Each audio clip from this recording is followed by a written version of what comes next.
What's up, guys? Barry Gaming here, back with some more Idle Heroes, and today we are continuing our conquest, hopefully, of this Void campaign, Void Invasion boss, still on number 10.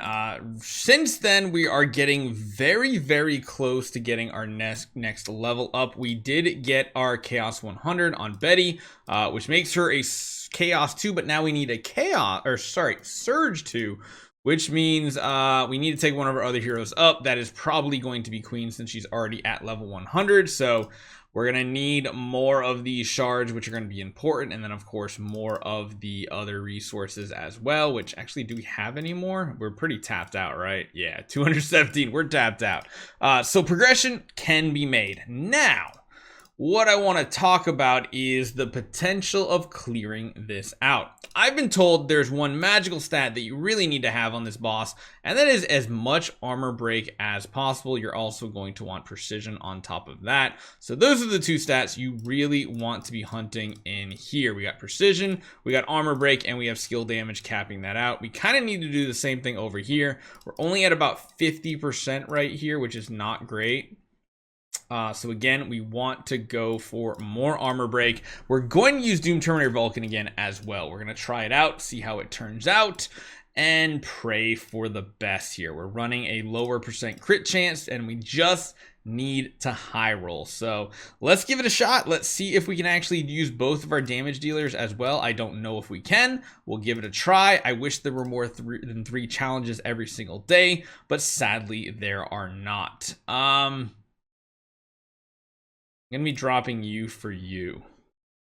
We're gonna come down to basically just the final 3 heroes being these ones right here, I think. Or actually, it might be better doing this. We're gonna again continue to run the core right here, lowering the enemy's precision to make sure that we can block our attacks, because you gotta remember, we're gonna have much lower block on Lord of Fear Aspen and Doom Terminator Vulcan, because they cannot, I repeat, they cannot get those imprints because we are so offensive here. So let's try this out. Let's see what happens. Maybe armor break is that magic number. Having 100% of it makes a huge difference. We'll have to see. So again, we are blocking the attacks. We're gaining shields. That's very important, because then the boss hits us, chunks us a ton. We do come down to the last hit here. Now, typically you really want to get your Queen and your Freya. Ooh, that was really bad. That was probably the worst Lord of Fear Aspen hit I think we've ever had. Doom Terminator Vulcan doesn't seem worthwhile either, so I don't think we're going to run him. You can see this is still a very difficult game mode, but I've been told armor break is the big key here. Glad everybody else can survive. Maybe having the Doom Terminator Vulcan is bad because it's reflecting so much damage. And that's the reason why we don't want to run a double damage dealer. So that is a possibility, which is why we will sit him back down and go back to our original strategy with more squishy heroes on our squad and see if that works out any better. I want to check the stone that we're currently using on him. We are doing the crit attack, which puts us at 47. I guess we could do the skill damage, holy damage, and then that means we can change this back over to crit chance. That might be the better combo, keeping that, but we're also getting more stats off of this one stone than one imprint. So let's try that out. It's still a decent crit chance. Again, there's probably going to be a lot of RNG involved here, figuring out when we can actually get a critical hit off and all that fun stuff. We'll put Natalia in the front row. I guess that works.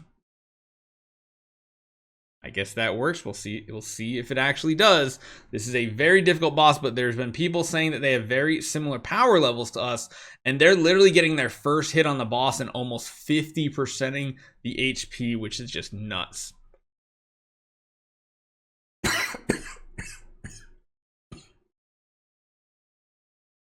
Let's see what the attack looks like.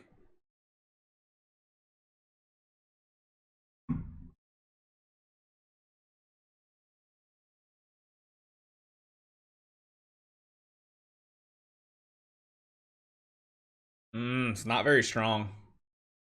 It's still very disappointing, to be honest. That survivability is much better, and I can see why dropping Doom Terminator Vulcan is kind of important here.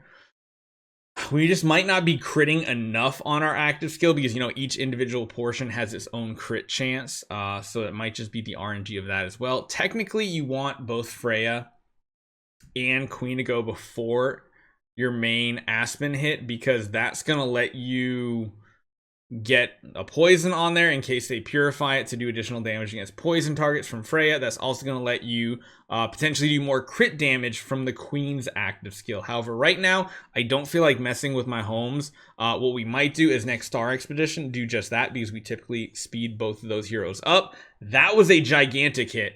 If we can get a round 4 active to kill this boss, we have a really big fighting chance. And again, armor break seems to be the most important stat for this boss.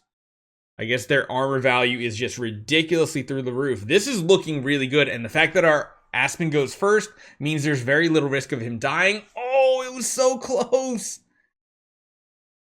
I mean, we still got round 5. We have tons of shield on him. He's got, again, we're using a full energy feed setup. I think the team setup of back row, front row is good because Natalia is ridiculously tanky and he can take so many hits in the front row. This is going to be a big nuke right here, I imagine, from Lord of Fear Aspen. And then it's down to just the minions, and I'm hoping without Doom Terminator Vulcan, it'll be fine. I think we might have just done it. I think we might have. We'll see how these next couple rounds go. There's no more reflect damage, though. So it's just going to come down to, does our Lord of Fear Aspen have enough damage to beat these enemies right here? Now, if he hits that top one again, it's got the Phoenix buff combo going. Let's see. Big damage. We still have energy feed going on, which I guess is good, too, because it's basically giving him an active every single round, which does make it a lot easier to kill these. We got 2 targets left. Again, still doing Demon Bell energy feed. I don't even care what our score is right now. I think we got the W.